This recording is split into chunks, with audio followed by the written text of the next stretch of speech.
This is something that Trump has decided. Trump ने खुद फैसला कर दिया कि युद्ध विराम हो गया, युद्ध विराम हो गया। ना इसको इजराइल मान रहा, ना इसको ईरान मान रहा है।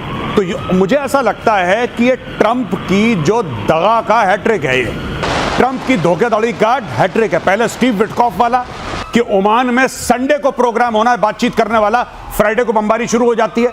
नंबर 2 जो डोनाल्ड ट्रंप कहता है कि अभी 2 हफ्ते हैं, चिंता मत करो 2 हफ्ते हैं, चौथे दिन फिर अटैक हो जाता है। अब इसने सीज फायर के चलते फिर तीसरा वाला वार कराए, मुझे लगता है दिनेश ये बात। और इसके फौरन बाद ये चिल्लाएंगे कि नोबेल दिलाओ, कोई मेरे को नॉमिनेट करो, और फिर कह देंगे मैं इतना सारा शांति का काम कर रहा हूं लेकिन उसके बावजूद मुझको नोबेल नहीं मिलता। ये सब कुछ ये नोबेल के लिए कर रहे हैं। नोबेल वाला चक्कर ऐसा हो गया जिसके चक्कर में मुनीर फंस गया। हाँ उसने कहा इनको नोबेल दे दीजिए। हाँ? अब उसके खिलाफ उसके देश में झंडे चल रहे हैं। हाँ, तो वहां ये गद्दार निकला। थोड़ा तो इंतजार करते, नमक खाते ही नोबेल चिल्लाने लगे। इसीलिए कहते हैं धैर्य रखिए, धैर्य रखिए। देखिए क्या हो रहा है। और खास तौर से इनके साथ एक और थोड़ा टाइम है तो बताइए। हाँ, बताइए। एक मैडमैन थ्योरी है। हाँ।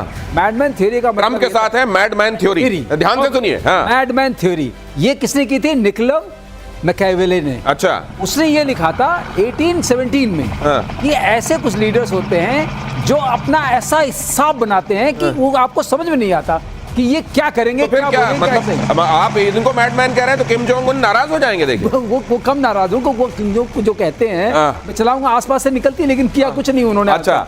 अब आप इनको देखिए, उसमें आते थे ख्रुश्चेव। ख्रुश्चेव जब लिबियन क्राइसिस, जब वो वहां वाली क्राइसिस हुई थी, इन्होंने वहां जाके रख दिया था। तो इन्होंने कहा कि हम टर्की में रख देंगे। तो कैसे माने कैनेडी ऐसे माने, उनका ख्रुश्चेव कुछ पागल टाइप का आदमी है, तो डर गए। अब ये डरा रहा है सबको, उसी तरह ये भी डरा रहा है। कल मेजर गौरव आर्य एक बहुत अच्छी बात कह रहे थे कि सड़क पर एक पागल चला जा रहा है जिसके हाथ में ईंट है। वही है, वो वाला ईंट वाला आदमी मैडमैन थ्योरी बताएंगे। और अच्छे से ट्रंप के हाथ में ईंट है क्या इस समय? ये सीज फायर वाली ईंट है। कौन सी ईंट है? सीज फायर उल्लंघन से बौखला गए ट्रंप। ईरान इजराइल दोनों ने किया उल्लंघन। ट्रंप ने कहा इजराइल से नाखुश, ईरान से भी खुश नहीं। ट्रंप ने कहा ईरान के एटमी साइट्स पूरी तरह से नष्ट हो गए। ट्रंप ने कहा इजराइल का हथियार निकालना पसंद नहीं आया। ट्रंप ने कहा है कि सभी से शांति की अपील करते हैं। तो ट्रंप जब कहें हथियार निकालो तो आप हथियार निकाल लीजिए। ट्रंप जब कहें चलो म्यान में डाल दो वापस तलवारें, तो आप म्यान में डाल दीजिए। और उसके अतिरिक्त आप कोई हिमाकत मत कीजिए, वरना ट्रंप नाराज हो जाएंगे। नहीं, एक और बात मुझे समझ में नहीं आई। अभी मैंने खबर पढ़ी है, पता नहीं हमारे रनडाउन में है वो कि नहीं है, कि 400 किलो एनरिच्ड यूरेनियम गायब है। गायब है वो? हाँ, बिल्कुल सही। 400 किलो एनरिच्ड यूरेनियम गायब है ईरान से। किसी को नहीं पता वो गया कहां पे। अब यही मैं कहता हूं, जल्दबाजी का नतीजा यही होता है। लड़ाई शुरू करो, अरे बंद कर दो, इसको शुरू करो, इसको, अरे तुम्हारा काम ही खत्म नहीं हुआ तो बंद क्यों करी? तुमने सीज फायर डिक्लेयर क्यों करा? ठीक है। और वहां पे इन लोगों ने क्या करा कि इन्होंने रसमलाई खिलाई किसको? आसिम मुनीर को, कि बेटा खा मेरे गरीब दोस्त, खा रसमलाई। तो उसने रसमलाई खा ली।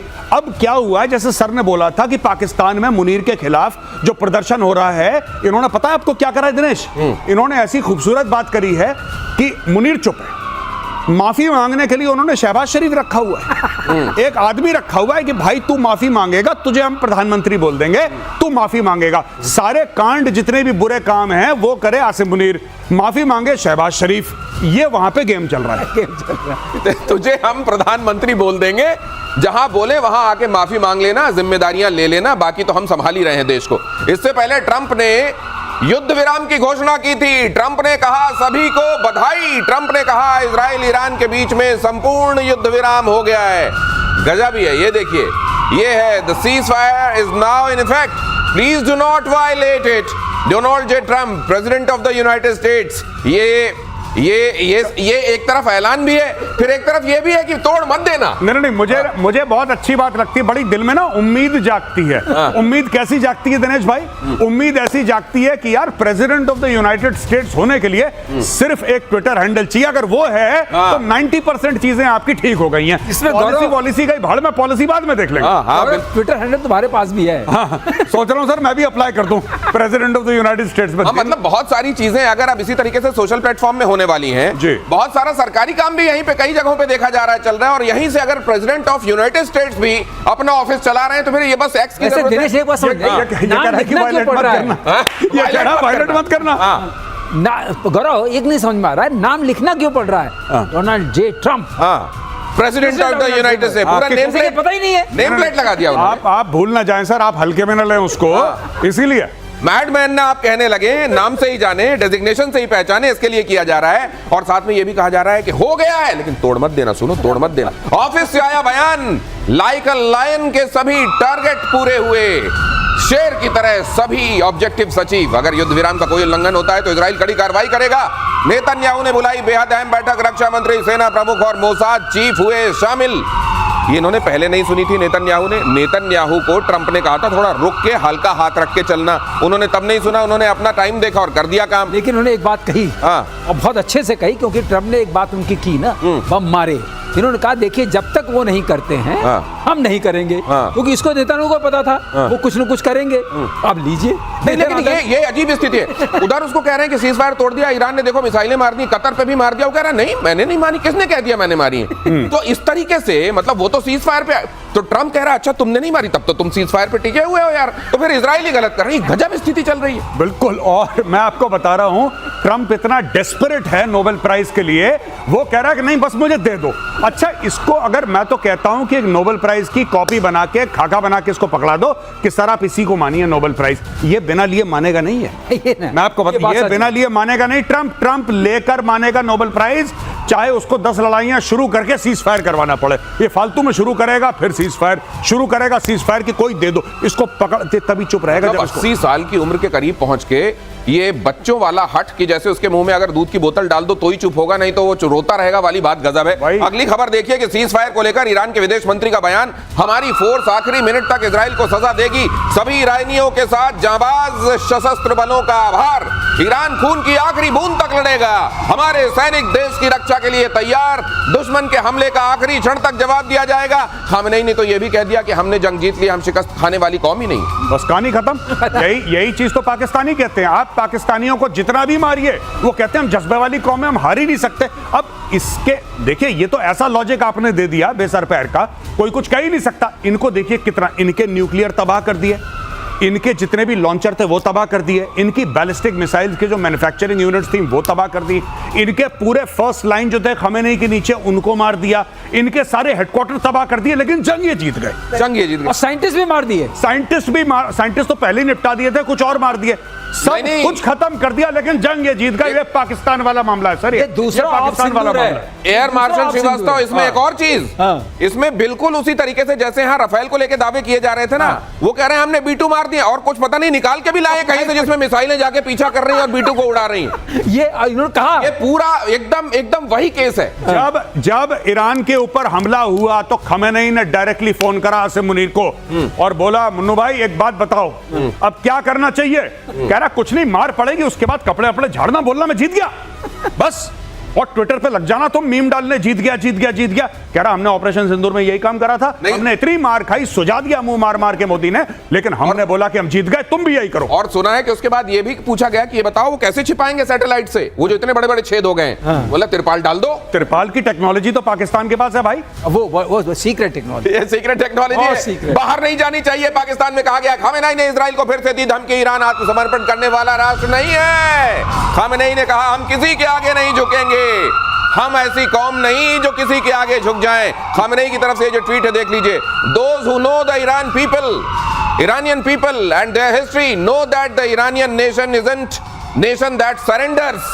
ये लीजिए, ये चूरन बेच रहा है। मैंने इस ताऊ को पहले भी बोला था ट्वीट करके कि तुम ट्वीट मत करो, और मैंने बोला था यहूदी देख रहा है तुम्हें, इजरायली देख रहा है, तुम्हारा लोकेशन पता लग जाएगा मोबाइल पे, उसी के ऊपर मारेगा मिसाइल, मोबाइल के ऊपर आके लगेगी। ये सब मत करो फालतू की। ये खुद नहीं कर रहा, पर्ची लिख के दे रहा है, कर कोई और रहा है। नहीं सर, बात तो ठीक है, वो सर वो पर्ची पे मारेंगे, उनके पास ऐसी पर्ची जा कहां से रही है? पर्ची कहीं मॉस्को तक तो नहीं पहुंच रही। वैसे कहा यह जा रहा है कि भाई साहब ईरान जो है वो रूस से बड़ा खफा है कि तुमने यार सीरिया में इतना साथ दिया था, हमारा साथ नहीं दिया यार, तो हमारे से क्या दोस्ती तुमने निभाई। लेकिन अगली खबर देखिए, इजरायली हमले में एक और ईरानी वैज्ञानिक की मौत, युद्ध विराम से ठीक पहले हुए अटैक में मौत, ईरान के प्रमुख परमाणु वैज्ञानिक मोहम्मद रजा। युद्ध में अब तक 15 ईरानी वैज्ञानिकों की मौत हो गई है। भाई साहब वहां वैज्ञानिक बनने कोई जाएगा नहीं, बच्चों को कहेंगे बेटा साइंस मत लेना, तुम साइंस मत लेना बेटा, तुम आर्ट्स लेना, ह्यूमैनिटीज लेना, तुम साइंस मत लेना बेटा। साइंस लोगे तो यही काम होगा। ईरान में बच्चे साइंस के लिए ऑप्ट नहीं करेंगे। अभी ये इतना खत्म कर दिया। स्टेम का इतना चक्कर चल रहा था ना, यहाँ पे वो चक्कर बंद होने वाला है, कोई नहीं लेने वाला है। बात बताइए, जितने कमांडर्स चले गए, जितने वैज्ञानिक चले गए, मान लीजिए इनके नंबर 2 भी होंगे, तो क्या इजीली रिप्लेसेबल होती है पोस्ट? एक चीज सोचने वाली है, ये मार किसको रहे? IRGC जो इन्होंने लेयर बनाई थी, जो SS टाइप थी, वो पूरे कमांडर वाले, उनके कमांडर्स को मार रहे हैं। जो रेगुलर फोर्स वाले तो बेचारे जिंदा हैं, और मार रहे हैं इनके सीक्रेट साइंटिस्ट को, और जो सीक्रेट पुलिस है। नहीं सर, एक और खबर आई है कि अब तो मोसाद फोन कर रहा है इनको, जो बच गए उनको फोन कर रहा है कि सुन, अब तुरंत निकल, वीडियो बना, दिखा कि तू निकल गया है, और पहले खामेनेई को उल्टा पुल्टा बोल, नहीं तो अगले 24 घंटे में तेरा काम भी हो जाएगा। हाँ, वो मैंने भी वीडियो रिकॉर्डिंग सुनी, वो उसका ऑडियो रिकॉर्डिंग है। वो मोसाद का एजेंट फोन कर रहा है इनके, आई थिंक किसी मंत्री को या जनरल को, किसी को फोन कर रहा है और कह रहा है कि भैया 24 घंटे के अंदर ईरान से निकलो, हमें पता है तुम कहां रहते हो, हम तुम्हें निपटा देंगे, और ये तुम्हें 3 काम करने हैं, निकलने से पहले निकलो, हमें प्रूफ दो, सबूत दो कि तुम निकल गए हो, तब तुम बच पाओगे, निकलो यहां से। अच्छा, वो भी बड़ी सीरियसली बात कर रहा है। अच्छा भैया कैसे निकलना है, ये निकलना है, ये पूछ रहा है उससे, कैसे निकलना है ये भी बता दो हमें। और ये एक बात और देखिए, वो जो एक मैडम हसीना यहाँ पे आई थी और यहाँ के सबकी कुंडली बना के ले गई हैं, आप ये भी देखिए, बड़ा धर्म की बातें करने वाली ये जो कंट्रीज हैं, क्या ये धर्म की राह पर चलते हैं? अगर धर्म की राह पर चलते और दूसरी किसी पराई वाले पर निगाह न डालते तो ये हालत होती क्या ईरान की? ईरान के विदेश मंत्री सैयद अब्बास का बयान, अगली खबर, युद्ध की शुरुआत इजराइल ने की, फिलहाल सैन्य कार्रवाई को रोकने पर कोई समझौता नहीं, सैन्य कार्रवाई को रोकने का अंतिम निर्णय बाद। गजब के सुर निकल रहे हैं यहाँ। एक, सीज फायर हमने किया ही नहीं है, दूसरा, हम सीज फायर क्यों, उन्होंने मारा तो वो सीज फायर, वो मारना बंद करेंगे तो सीज फायर हो जाएगा। 7 अक्टूबर किसने किया? हाँ, 7 अक्टूबर किसने किया? वो तो हमास ने किया, हमारा तो कोई लेना देना नहीं है। हिजबुल्लाह ने क्यों रॉकेट मारे? वो हमारा कोई लेना देना नहीं। ड्रोन हुती ने क्यों फेंका? और हमारा कोई लेना देना नहीं। इसीलिए दुनिया ये डर रही थी कि एक दिन ये परमाणु मार के भी यही कहेंगे कि ये तो हुती ने मारा होगा, हिजबुल्लाह ने मारा होगा, हमारा तो कोई लेना देना। इसी बात से डर रही थी दुनिया। मैं कह रहा हूं ट्रंप को नोबेल प्राइज देकर टंटा काटो और अपना लड़ाई शुरू करो दोबारा। ऐसे लड़ाई खत्म नहीं करते, जब तक काम खत्म नहीं होता। कोई सीज फायर नहीं है, ट्रंप को दे दो। एक सब लोग बुलाओ, खरीद के ले आओ, चौड़ी बाजार से खरीद के ले आओ एक बढ़िया सा नोबेल प्राइज, ट्रंप को पकड़ाओ, कहना भाई साहब ये आपका नोबेल प्राइज है, अब आप बैठो चुपचाप। क्योंकि देखिए 400 किलो एनरिच्ड यूरेनियम गायब है ऑन अ सीरियस नोट।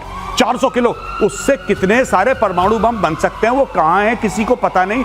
दुनिया के कौन से कोने में जाके छुपा दिया, किसी को नहीं पता। और तीसरी चीज, अगर किसी को लगता है कि खमेनेई और उसकी पूरी टीम को जब तक तख्ता पलट नहीं होगा, जब तक इनको निपटाएंगे नहीं, तब तक अगर ईरान में कोई चीज नॉर्मल हो सकती है और इजराइल खतरे से बाहर है। बहुत बड़ी गलतफहमी है ये, बहुत बड़ी गलतफहमी। खमेनेई जब तक है तो ये असल में जो जड़ है, तो अभी ऊपर आपने पेड़ हो सकता है उसकी ट्यूनिंग कर दी गई हो, ट्रिमिंग कर दी गई हो, तो फिर उगेगा। युद्ध विराम पर अमेरिका के राष्ट्रपति का बयान, युद्ध विराम अब प्रभावी हो गया है। लीजिए, ये प्लीज युद्ध विराम का उल्लंघन ना करें।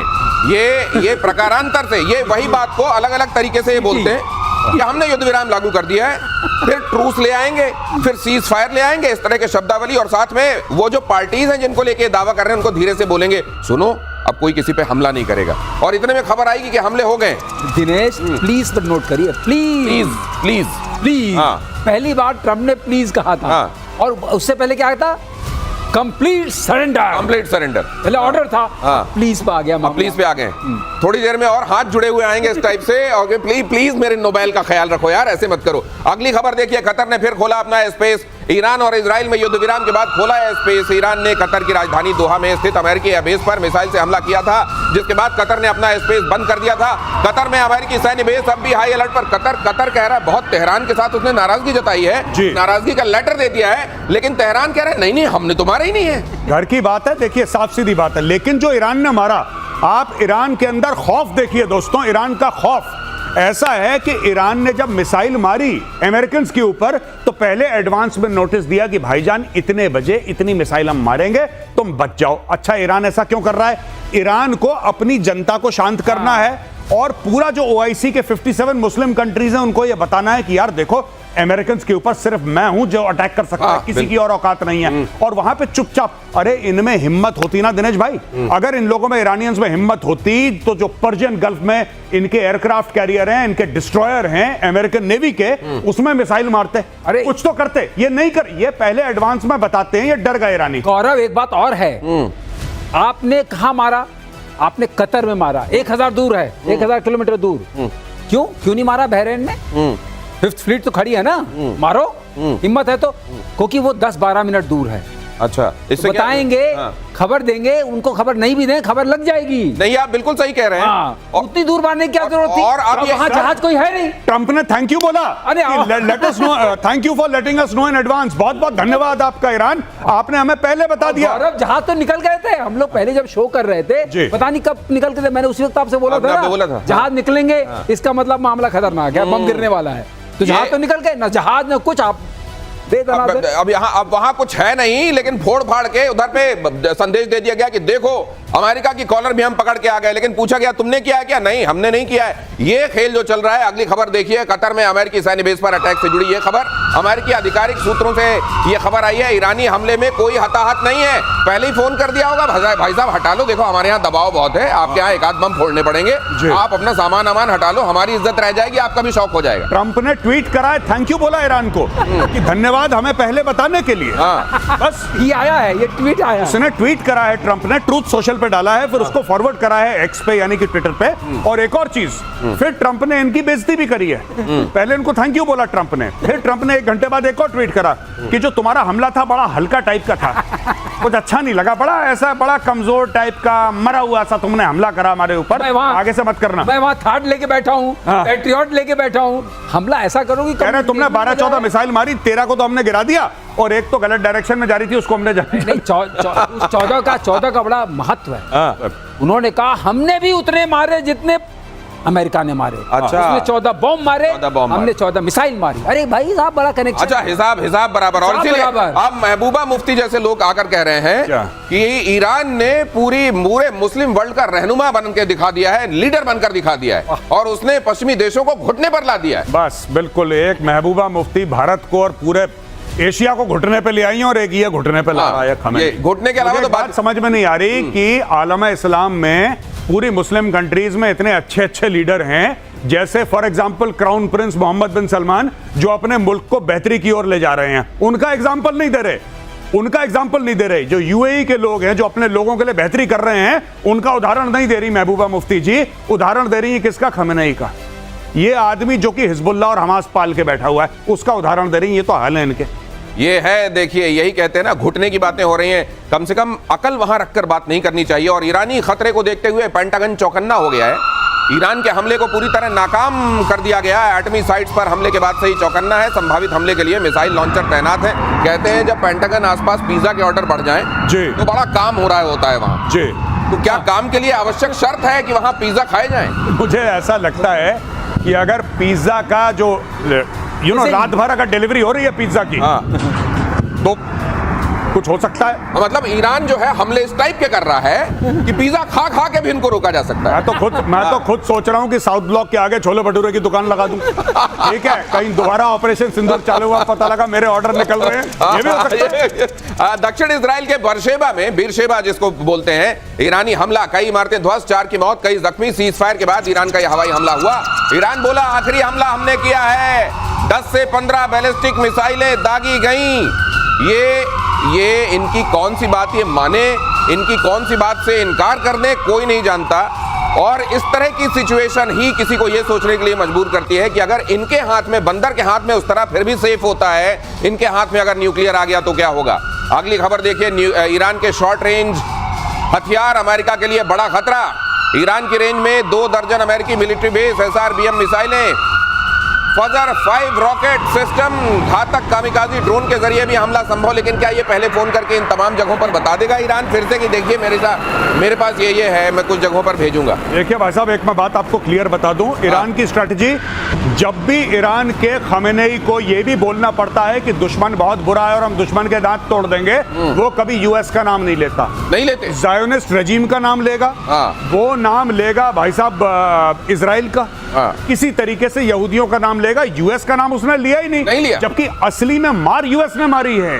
जो फोर्डो का, इस्फहान का, नेतांज जो भी बर्बादी करी है, असली बर्बादी अमेरिका ने करी है। इसके पीछे वजह क्या है? हाँ, इसके पीछे वजह क्या है? क्योंकि उसको पता है कि अगर अमेरिका को छोड़ेगा तो अमेरिका के पास ऐसी टेक्नोलॉजी है कि और मारेगा उसको, और वो नहीं खाना चाहता मार, इतनी नहीं खाना चाहता मार। सही है, मार पड़ेगी असल में अमेरिका से, इजराइल भी कम नहीं मार रहा है, लेकिन उधर से जो पड़ेगी फिर उसमें कराह भी नहीं निकल पाएगी। इसलिए इजराइल के साथ साथ अमेरिका का नाम बिल्कुल मत ले लेना, वरना ये दोनों तरफ से थप्पड़ पड़ने वाली नौबत आ जाएगी। और 4.1 की तीव्रता के साथ ईरान में भूकंप आया। ईरान में इन दिनों धरती हिलती है, या पिछले करीब 1-1.5 महीने से पाकिस्तान में अगर धरती हिलती है तो लोग कहते हैं न्यूक्लियर वाली तो नहीं है। 4 दिन में तीसरी बार ईरान में भूकंप के झटके। दक्षिण पश्चिम में मिस्री शहर के पास आसपास भूकंप आया। न्यूक्लियर टेस्ट की जताई जा रही है आशंका। संभव है क्या सर? बिल्कुल संभव नहीं है, बिल्कुल संभव नहीं। कोई न्यूक्लियर टेस्ट वहां नहीं हुआ है। ये जो गिरा है, हल्के फुल्के झटके आते हैं। और वहां के ऑन सीरियस नोट, वहां टेक्टोनिक प्लेट ऐसी है कि ईरान में झटके आते रहते हैं। अच्छा, इस तीव्रता के आते रहते हैं। पहले भी ये ज्योग्राफिकल जो वहां की लोकेशन है, लेकिन ये वाले जो आप कह रहे हैं, जो आप कब्र के नीचे आपने दबा दिया, अगर वहां कुछ पटाखे हो रहे हैं, छोटे मोटे झटके आ सकते हैं। सर तो ये बताइए, क्या ये तीनों चारों जगह जहां पे ये फोड़ दिया गया, क्या यहां से इन्होंने यूरेनियम सरका दिया? पहले सरका दिया वाली बात बहुत चल रही है, लेकिन जो यूरेनियम सरका दिया गया है वो कंफर्मेशन में नहीं है। और जो आकलन है, जैसे गौरव भी कह रहे हैं और हम भी कह रहे हैं, किसी विश्वसनीयता नहीं कह सकते हैं, लेकिन एक विश्वास है कि ये इजराइल को पूरा पता था। मोसाद का पूरा जाल बिछा हुआ वहां पर, मकड़ जाल। वो कौन लेके भाग गया?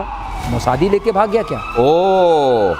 ये 400 किलोग्राम जो गायब हुआ है, तो गायब तो चलो ठीक है, हो गया, लेकिन ईरान वालों ने खुद ही वहां से हटाया या मोसाद लेके उड़ गया? ये बड़ा सवाल। और अमेरिका पर ईरान के कमजोर हमले का असर, कच्चे तेल की कीमतों में 4.08% की गिरावट।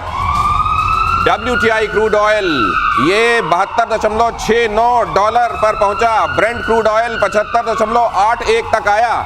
तो ये होर्मुज और उसको लेकर डर और ये कच्चे तेल की कीमतें, ये वाला भी मामला खत्म फिलहाल के लिए। फिलहाल के लिए देखिए, मैं इतनी गर्मी में अगर अभी नहीं होगा, इतनी गर्मा गर्मी में, तो बाद में कब होगा? नहीं, देखिए, ट्रंप ने बोला सीज फायर, दोनों पार्टियों ने नहीं माना। अगर कल कुछ ऐसा होता है, देखिए ये सब किस चीज पे डिपेंडेंट है? इस चीज पे डिपेंडेंट है कि रेजिम बनी रहे। अगर रेजिम को ये लगा कि भाई मरता क्या ना करता, अब हम खत्म होने वाले हैं, अब हम बर्बाद होने वाले हैं, जाते जाते हम कुछ ना कुछ डेस्परेशन में कर दें, तो स्ट्रेट ऑफ हॉर्मुज उनका एक ऑप्शन हो सकता है। और धमकी के बावजूद ईरान ने फिलहाल नहीं रोका है हॉर्मुज गलियारा। कच्चे तेल का सबसे बड़ा रास्ता हॉर्मुज, चीन और भारत के लिए सबसे अहम हॉर्मुज।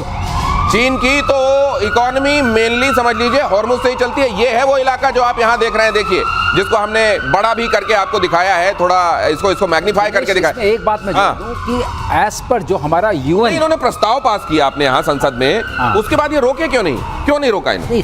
क्योंकि सुप्रीम लीडर नहीं बोला। एक समझने वाली बात है, यहाँ पर सिर्फ इनका अधिकार नहीं है, इनका भी है, यूएई का भी है और ओमान का भी है। पहली बात, नॉर्थ में इन लोगों का है, इनका नहीं, साउथ में और नॉर्थ में उनका है। तो ये पहले समझने। दूसरी बात यह है कि एज पर यूएन जो कन्वेंशन ऑफ लॉज ऑफ सी जिसको बोलते हैं, जो यूएन क्लॉज, उसके हिसाब से कोई आपको इनोसेंट पैसेज नहीं रोक सकता, चाहे वो कार्गो का हो या मिलिट्री शिप का हो। तो रोकने का अधिकार इनके पास नहीं है। जो किसी के अधिकार क्षेत्र में नहीं आती, उसको कोई रोक नहीं सकता। नहीं, इनोसेंट पैसेज उसका नाम है। अच्छा, इनोसेंट पैसेज मीन मैं वहां से गुजर रहा हूँ, आप मेरे को नहीं मार सकते। अच्छा, चाहे मैं आपके वाटर से गुजर रहा हूँ, चाहे मैं आपके ही अधिकार क्षेत्र वाले। अच्छा, जो स्टेट्स हैं, टोटल 16 स्टेट्स हैं पूरे वर्ल्ड में, उसमें से 3 बड़ी डोमिनेंट हैं। एक ये है, एक मलाका वाली है, और दूसरी क्या उसको मेदलेव, अब बेदले कुछ एक और है जो रेड सी के पास वाली है। इन तीनों की जो है, लेकिन ये तीनों बड़ी इंपॉर्टेंट हैं। ये मैं जानना चाहता हूँ कि चलिए फिर यहाँ से चीन को तेल मिलता रहेगा, और चीन की चुप्पी समझिए। चीन क्यों चुप है? क्योंकि स्ट्रेट ऑफ हॉर्मुज को देख रहा है ना। अगर आपने इसको बंद किया, उसके ऊपर 80% इंपैक्ट उसके ऊपर पड़ेगा। चुप है, ठीक है। तो लेकिन बाकी कहते हैं एक बड़ा हिस्सा चीन से पाकिस्तान चला जाता है स्मगलिंग के जरिए तेल।